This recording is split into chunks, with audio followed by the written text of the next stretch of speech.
Τι θα βγάλουμε πρώτα? Τα? Άρα, μπράβο. Λοιπόν,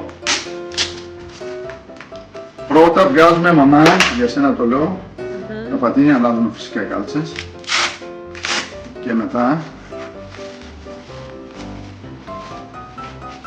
τώρα έχουμε σταθερό κολαράκι. Έχεις κάλτσες, του τα μιλάει. Γιατί αυτές είναι πολύ μουσουλμά τώρα. Σου άρεσε? Αλήθεια το λες? Εύκολο ή δύσκολο? Δεν σε πέντε, επιτέλους. Στην αρχή ήταν δύσκολο, μετά τι ήτανε?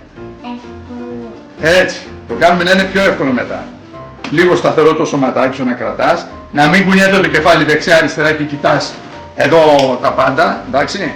Τώρα βλέπεις ότι βγάλαμε τα πατίνια, μπορούμε να βγάλουμε και τα υπόλοιπα, εντάξει, και το κράνος και όλα.